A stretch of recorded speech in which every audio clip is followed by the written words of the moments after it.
In diesem Video zeige ich aus dem belgischen Westflandern den schönen Badeort De Haan. Herzlich willkommen zu einer neuen Folge von Daheim und unterwegs. Wir sind an der belgischen Nordseeküste.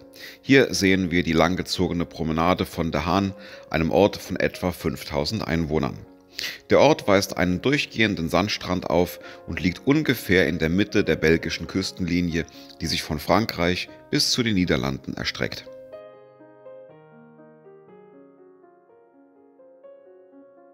Der heute hier sichtbare Ortskern von De Haan hat seinen Ursprung erst im Jahre 1889.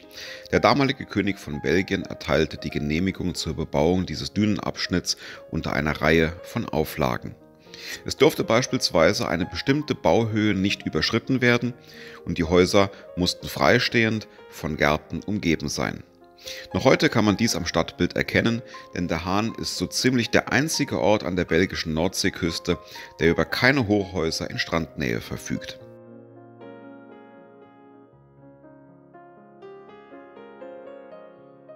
Ein zentraler Punkt des Ortes ist die Haltestelle der Küstenstraßenbahn Kusttram, die sämtliche Orte an der belgischen Nordseeküste miteinander verbindet.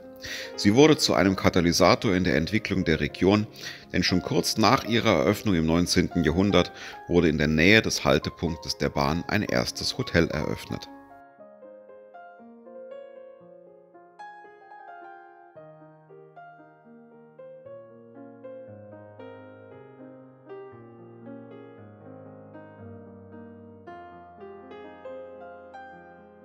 An jedem Mittwoch wird der Trifttsweg zum Wochenmarkt. Diese Straße verläuft direkt parallel zur Straßenbahnlinie und bietet Einheimischen wie Touristen die Möglichkeit, sich mit frischen Lebensmitteln und sonstigen Dingen einzudecken. Ein Schwerpunkt liegt eindeutig auf Lebensmitteln, die man hier erwerben kann. Es ist ein richtiges Spektakel, das hier bereits in den frühen Morgenstunden losgeht und sich bis in die Mittagsstunden zieht. Der Trifttsweg an sich grenzt gefühlt die moderne Neustadt von dem historischen Badeort ab. In ihm reihen sich viele Häuser direkt aneinander, im Erdgeschoss sind einige Läden und oben drüber gibt es Wohnbereiche. Insgesamt ist dies eine schöne Straße, die sich auch unabhängig vom Wochenmarkt lohnt abzugehen.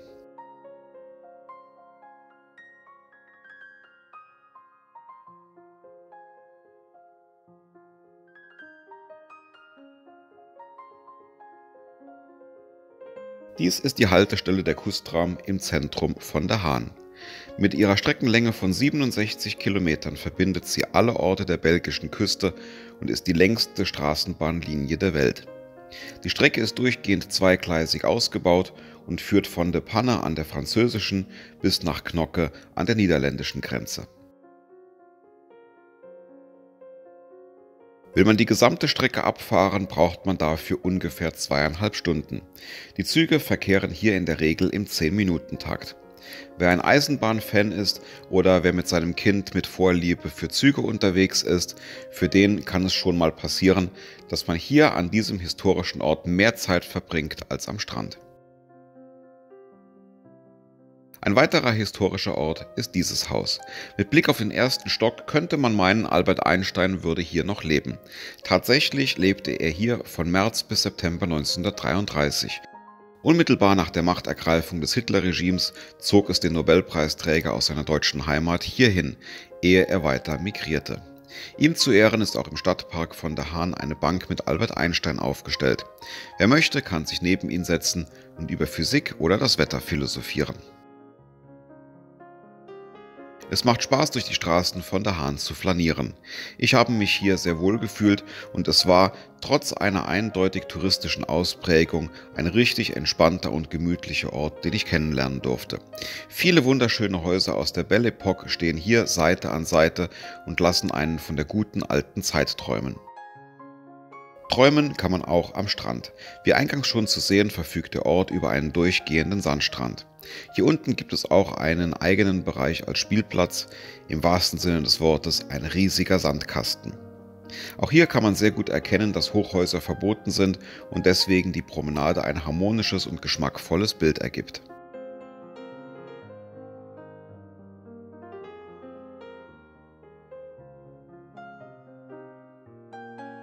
Lohnenswert ist es auch, sich hier in den Abendstunden aufzuhalten.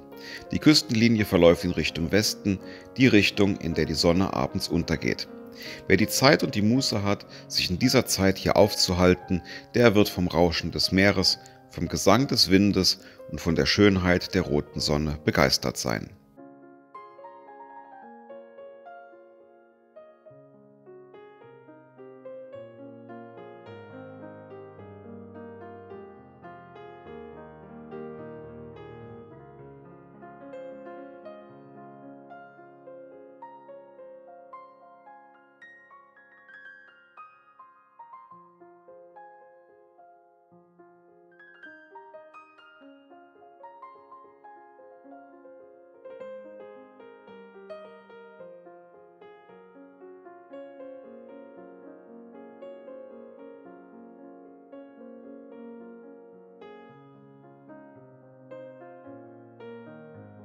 Wenn du dich für weitere Sehenswürdigkeiten aus Belgien interessierst, dann findest du in der beigefügten Playlist bestimmt ein weiteres Video für dich.